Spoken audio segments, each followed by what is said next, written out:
Hello दोस्तों, welcome to our channel Wills Tuber. जैसे कि आप लोगों को पता ही है कि इंडिया में जो लोग गाड़ी लेते हैं मैक्सिमम लोग कार लोन तो लेते ही है। विदाउट कार लोन गाड़ी लेने के लिए बहुत कम लोग सोच पाते हैं इंडिया में। तो इसीलिए कार लोन लेने के पहले आप लोगों को बहुत सारी इन्फॉर्मेशन पता होना चाहिए ताकि आप लोग बेस्ट डील ले पाए कोई भी बैंक से। अगर आप लोगों को सारी इन्फॉर्मेशन पता नहीं होगा तो आपके इंटरेस्ट रेट ज्यादा हो सकता है, आपके लोन में काफी सारे हिडन चार्जेस लग सकता है और अल्टीमेटली आपके जो कार के कॉस्ट है वो बहुत ज्यादा हाई हो सकता है लॉन्ग टर्म में। तो दोस्तों, आज के डिस्कशन में से 10 पॉइंट्स के बारे में हम लोग बात करेंगे जो आप लोगों को जरूर पता होना चाहिए। अगर ये इन्फॉर्मेशन जानने के बाद आप कार लोन लेने जाएंगे तो आई बिलीव कि आप डेफिनेटली आपके लिए एक बेस्ट डील लेके आएंगे। तो चलिए बात करते हैं एक एक करके सारे पॉइंट्स पे। फर्स्ट पॉइंट है क्रेडिट स्कोर यानी कि सिविल स्कोर, जो बहुत ज़्यादा इंपॉर्टेंट है कोई भी लोन के लिए। दोस्तों, credit score most important factor होता है जब भी आप कोई भी बैंक में कोई भी टाइप के लोन के लिए अप्लाई करते हैं। तो आप अगर कार लोन या कोई भी लोन लेने के लिए प्लान कर रहे हो तो आप पहले से क्रेडिट स्कोर को अच्छा रखने के लिए ट्राई करना। क्रेडिट स्कोर को अच्छा रखने के लिए आपके क्रेडिट कार्ड के जो बिल है वो टाइमली पेमेंट करना है। आपके दूसरा अगर कोई पुराना कोई लोन चल रहा होगा तो उसका जो ईएमआई वगैरह है आपको टाइमली भरना है। तो ऐसे आपका क्रेडिट स्कोर बहुत अच्छा रहेगा। अगर आपका क्रेडिट स्कोर अच्छा होगा तो आपको हमेशा अच्छा डील मिलेगा बैंक से। ये बहुत ज्यादा इंपॉर्टेंट फैक्टर है, आपको जरूर ध्यान रखना है। और अगर आपको आपका क्रेडिट स्कोर पता है और स्कोर अच्छा है तो आप बार्गेन भी कर सकते हैं बैंक के साथ। नंबर 2, डाउन पेमेंट आप जितना ज़्यादा दे सकते इतना ज़्यादा दीजिए। दोस्तों, जैसे कि सबको पता ही होता है कि जब भी हम लोग कार लेने जाते हैं मिनिमम 10% डाउन पेमेंट देना पड़ता है, 90% तक बैंक से लोन मिल सकता है। लेकिन आप लोग अगर कार लोन लेने के लिए सोच रहे हैं तो आप लोग जितना ज्यादा डाउन पेमेंट दे सकते हैं इतना ज्यादा डाउन पेमेंट देने के लिए ट्राई करिए, क्योंकि अगर आपके लोन में प्रिंसिपल अमाउंट कम होगा तो इंटरेस्ट जो अमाउंट है वो भी कम होगा। तो इसलिए आप लोग पहले से प्लान करिए और जितना ज्यादा पैसा हो सकता है डाउन पेमेंट में डालिए ताकि आपको लोन अमाउंट कम लेना पड़े। नंबर 3, ट्राई करिए कि लोन ड्यूरेशन कम से कम रखने के लिए। तो दोस्तों, ये तो एक बहुत कॉमन फैक्ट है कि लोन टेनर जितना लंबा होगा इतना ज्यादा इंटरेस्ट कंपोनेंट भी होगा। और बैंक वाले हमेशा यही ट्राई करेंगे कि आपको ज्यादा ड्यूरेशन के लिए, ज्यादा लंबा टेन्योर के लिए लोन देने के लिए।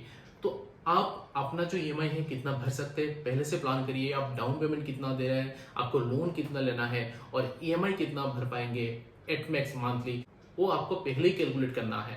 तो लोन टेन्योर को जितना शॉर्ट रखेंगे आपका इंटरेस्ट कंपोनेंट इतना कम होगा और कार का जो टोटल कॉस्ट है आपका कम हो जाएगा। तो दोस्तों, अभी तक जो हमने फर्स्ट 3 पॉइंट्स के बारे में बात किया है, अगर समराइज करेंगे तो एक्चुअली ये है फाइनेंशियल प्लानिंग और कुछ नहीं है। तो आपको पहले गाड़ी के बजट डिसाइड करना है आपके इनकम के ऊपर बेस करके। गाड़ी के बजट के ऊपर आप कितना ज्यादा डाउन पेमेंट दे सकते हो डिसाइड करिए, कितना लोन लेना है और मंथली ईएमआई आप कितना पे कर सकते हैं उसके ऊपर आप लोन टेन्योर डिसाइड करिए। नंबर 4, अलग अलग बैंक के रेट ऑफ इंटरेस्ट कंपेयर करिए। ये बहुत सारे लोगों को पता ही नहीं होता है कि कार लोन या कोई भी लोन का जो इंटरेस्ट रेट होता है वो एक्चुअली वेरी करता है bank to bank, customer to customer. तो आप लोगों को लोन अप्लाई करने के पहले जितने ज्यादा बैंक के साथ बात कर सकते हैं बात करना चाहिए। ज्यादा बैंक के साथ बात करिए, ज्यादा एजेंट्स के साथ बात करिए, आपको एक ना एक बेहतर डील मिलेगा। आप अगर नई कार ले रहे हैं तो जो डीलरशिप है वो भी आप लोगों को बोलता है कि उनका जो पार्टनर बैंक है उनके एजेंट्स वहां पे बैठे रहते हैं, वो भी आपको लोन ऑफर करते हैं और कभी कभी वो लोग actually better rate of interest भी प्रोवाइड करते हैं क्योंकि उनके साथ उनका एक्सक्लूसिव पार्टनरशिप होता है बोल के। बट आप बाहर भी देखिए, आपके जो कॉन्टेक्ट्स है, आपके जो पर्सनल रिलेशन जो भी बैंक के साथ है उनके साथ आप बात करिए। Most of the salaried person के लिए पहले से प्री अप्रूव्ड लोन भी रहता है। तो आप लोग जितने सारे ऑप्शंस देख सकते हैं सारे ऑप्शंस देखिए और उसमें जो बेस्ट रेट ऑफ इंटरेस्ट वाला लोन आप चूज करिए। इसका मतलब कि ब्लाइंडली आप कोई भी एक एजेंट के साथ बात करके या तो डीलरशिप के साथ बात करके लोन के लिए अप्लाई नहीं करना है। आपको पहले बेस्ट रेट पता करना है सारे बैंक के साथ कंपेयर करके, उसके बाद आपको लोन के लिए अप्लाई करना है। नंबर 5, डिस्परेशन में आके कभी भी मल्टीपल बैंक्स में एक साथ लोन के लिए अप्लाई ना करें। दोस्तों, ये गलती हम में से बहुत लोग कर लेते हैं, स्पेशली जिनका सिविल स्कोर यानी कि क्रेडिट स्कोर कम होता है। डीलरशिप के जो सेल्स एजेंट है वो उनको ये बोल देता है कि सर आपको तो गाड़ी लेना है तो आप ना 4-5 बैंक में आपका लोन का अप्लाई कर लीजिए, तो जो भी बैंक से लोन सैंक्शन हो जाएगा तो आपको लोन मिल जाएगा और गाड़ी हम आपको डिलीवर कर देंगे। तो ये होता है सबसे बड़ा गलती।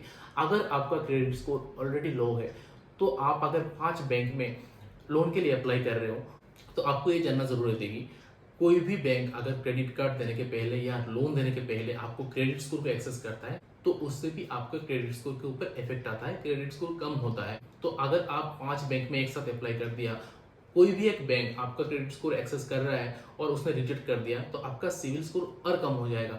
बाकी जो चारों बैंक से जो लोन मिलने का जो ऑप्शन था वो भी शायद बंद हो जाएगा। तो आप ऐसा कभी मत करिए। आपके जो बेस्ट ऑप्शन है उसमें आप जाके लोन अप्लाई करिए, उसके बाद देखा जाएगा क्या होगा। अगर इनकेस आपका सिविल स्कोर लो है और आपका लोन रिजेक्ट हो गया तो आप डिस्कशन करके कोई दूसरे बैंक के पास जा सकते हैं। ऐसे 4-5 बैंक में यानी कि मल्टीपल बैंक्स में कभी भी लोन के लिए अप्लाई नहीं करना है। इससे लॉन्ग टर्म में आपका सिविल स्कोर और खराब हो जाएगा और आपको लोन मिलने का चांस और कम हो जाएगा। Number 6, processing fees. Processing fees भी एक बहुत इंपॉर्टेंट फैक्टर होता है। हम लोग क्या देखते हैं कि कोई कोई बैंक का जो रेट ऑफ इंटरेस्ट थोड़ा ज्यादा होता है और जीरो प्रोसेसिंग फीस होता है। कोई कोई बैंक का आप देखेंगे कि इंटरेस्ट रेट कम होगा लेकिन थोड़ा सा प्रोसेसिंग फीस होगा। तो आपको ना दोनों कैलकुलेट करना है। कभी कभी हम लोग ऐसा गलती कर देते हैं कि लो रेट ऑफ इंटरेस्ट मिलने के लिए प्रोसेसिंग फी दे देते हैं, तो इसमें एक्चुअली पैसा बचता नहीं है, उल्टा पैसा हम लोग ज्यादा देके बैठते हैं। तो आप लोगों को हमेशा कैलकुलेट करना है कि इंटरेस्ट कंपोनेंट कितना होगा और प्रोसेसिंग फीस कितना हो रहा है। आपको ये वाला डील भी जरूर मिल सकता है कि कोई बैंक आपको लोएस्ट इंटरेस्ट रेट के साथ जीरो प्रोसेसिंग फी वाली लोन भी दे रही है। तो आपको सारे ऑप्शंस देखना है, उसके बाद ही डिसाइड करना है। ऐसे ही ब्लाइंडली बस रेट ऑफ इंटरेस्ट कम है या प्रोसेसिंग फी नहीं है उस हिसाब से आपको जाके लोन नहीं लेना है। नंबर 7, लोन प्रीपेमेंट फ्लेक्सिबिलिटी भी बहुत ज़्यादा इंपॉर्टेंट है। दोस्तों, आप अगर पहले से प्लानिंग कर रहे हो कि आपके पास जब भी कुछ पैसा आएगा आप लोन का प्रीपेमेंट कर देंगे, तो ये जो प्रीपेमेंट फ्लेक्सिबिलिटी है इसके बारे में जरूर लोन लेने के पहले ही डिस्कस कर लेना। सारे टर्म्स एंड कंडीशंस पहले ही आप पता कर लेना। मोस्ट ऑफ द बैंक्स क्या करते हैं, आप जब भी प्रीपेमेंट करने जाते हैं तो वो लोग एक पेनाल्टी लगा देते हैं। फॉर एग्जाम्पल, अगर आपने 5 साल के लिए लोन लिया और 3 साल के बाद आपके पास काफी अच्छा सा पैसा आ गया और आप सोचते हैं कि बाकी जो प्रिंसिपल अमाउंट है मैं एक साथ पे ऑफ कर देता हूँ, तो वो लोग 3%, 4%, 2% कुछ पेनाल्टी लगा देते हैं और इसलिए आपको जो थोड़ा ज्यादा अमाउंट देना पड़ता है एग्जिस्टिंग प्रिंसिपल अमाउंट के साथ। तो ये बैंक टू बैंक वेरी करता है। कोई कोई बैंक में प्रीपेमेंट पेनल्टी होता ही नहीं है, कोई कोई बैंक में होता है तो बहुत कम होता है। तो आपका जो बेस्ट ऑप्शन है आप पहले देखिए। अगर आपको पहले से थॉट प्रोसेस है कि लोन को प्रीपेमेंट करना है तो आप ये वाला फैक्टर भी देखिए, और जहां से आपको जीरो पेनल्टी या तो लोएस्ट पेनल्टी प्रीपेमेंट के ऊपर है वहीं से आप लोन लीजिए। नंबर 8, लोन इंश्योरेंस मैंडेटरी नहीं है। हाँ दोस्तों, जब भी हम लोग लोन लेते हैं तो हर एक बैंक आपको जरूर ट्राई करता है कि लोन इंश्योरेंस भी साथ में सेल करने के लिए। तो ये आप जान लीजिए कि लोन इंश्योरेंस लेना मैंडेटरी नहीं है। हाँ, ये अच्छी बात है कि अगर कुछ अनफोर्सिन हो जाता है, अनफॉर्चुनेटली अगर ऐसा कुछ हो गया कि आपके बाद आपके जो फैमिली मेंबर्स है उनको लोन चुकाना पड़ रहा है, तो उस केस में लोन इंश्योरेंस जरूर काम में आता है। बट अगर आपके पास ऑलरेडी लाइफ इंश्योरेंस है, ऑलरेडी टर्म इंश्योरेंस है, तब तो आपको लोन इंश्योरेंस लेने का कोई जरूरत नहीं है। क्योंकि लोन इंश्योरेंस अगर लेंगे लोन के साथ तो आपके ईएमआई के साथ एक छोटा सा अमाउंट और ऐड हो जाएगा और ईएमआई थोड़ा बढ़ जाएगा। तो अगर आपके पास ऑलरेडी लाइफ इंश्योरेंस या टर्म इंश्योरेंस लिया हुआ है, लोन इंश्योरेंस के बारे में सोचिए ही मत। हाँ, अगर दूसरा कोई इंश्योरेंस नहीं है तब भी आप एक बार सोच लीजिए आपको लेना है कि नहीं। बट ये बात आप जरूर जान लीजिए, लोन इंश्योरेंस लेना मैंडेटरी नहीं है, आपको कोई भी फोर्स नहीं कर सकता है। नंबर 9, फिक्स्ड या फ्लोटिंग रेट ऑफ इंटरेस्ट कौन सी अच्छी है। पहली बात, इसके बारे में तो बहुत सारे लोगों को पता भी नहीं होता है कि कार लोन में भी फिक्स रेट होता है, फ्लोटिंग रेट होता है। तो मैं पहले समझा देता हूँ। फिक्स्ड रेट ये होता है कि अगर आप 5 साल का लोन ले रहे हैं तो उसका जो रेट ऑफ इंटरेस्ट वो फिक्स रहेगा। अगर आरबीआई का रेपो रेट कम हो रहा है या बढ़ रहा है उसके ऊपर कुछ डिपेंड नहीं करेगा, आपका जो रेट ऑफ इंटरेस्ट वो फिक्स्ड रहेगा। और फ्लोटिंग इंटरेस्ट रेट में क्या होता है, आरबीआई के रेपो रेट के हिसाब से आपका जो रेट ऑफ इंटरेस्ट है वो भी चेंज होता रहता है। तो दोनों में एडवांटेज और डिसएडवांटेज है। फॉर एग्जाम्पल, अगर हम लोग फिक्स रेट का बात करते हैं तो इसमें एडवांटेज तभी आपको मिलेगा अगर आपको लगता है कि गोइंग फॉरवर्ड रेपो रेट बढ़ सकता है, आपको जरूर कोई इन्फॉर्मेशन पता है, आप मार्केट को स्टडी कर रहे हो, तो उस केस में फिक्स्ड रेट लेना बहुत अच्छा हो जाता है। बट अगर आपको पता है कि गोइंग फॉरवर्ड जो आरबीआई का रेपो रेट है वो कम हो सकता है, तो उस केस में वेरिएबल रेट के साथ जाने में बहुत ज्यादा फायदा हो जाता है। बट आप ऐसा नहीं बोल सकते कि फिक्स रेट अच्छा है या वेरिएबल रेट अच्छा है। बट मैं आपको सजेस्ट करूंगा, अगर आप कम टेन्योर के लिए लोन ले रहे हैं और अगर आप पहले से ही प्रीपेमेंट करने के लिए सोच रहे हैं तो वेरिएबल रेट में भी द बेटर ऑप्शन। क्योंकि हमेशा कोई भी बैंक आपको वेरिएबल रेट में जो लोन देगी उसका रेट ऑफ इंटरेस्ट थोड़ा सा कम होता है फिक्स्ड रेट ऑफ इंटरेस्ट से। तो अगर आप वेरिएबल रेट ऑफ इंटरेस्ट ले रहे हैं और आप 1.5 साल, 2 साल या 3 साल में आपको लोन पे ऑफ करना है, तो वेरिएबल इंटरेस्ट रेट ज्यादा अच्छा ऑप्शन रहेगा। फिक्स रेट आपको तभी लेना है जब आप लंबा टर्म के लिए लोन लेते हैं। उस केस में हो सकता है कि कभी कभी रेपो रेट बहुत ज्यादा हाई हो जाए, कम हो जाए, तो आपका जो एग्जिस्टिंग ईएमआई है उसके ऊपर कोई इफेक्ट नहीं आएगा।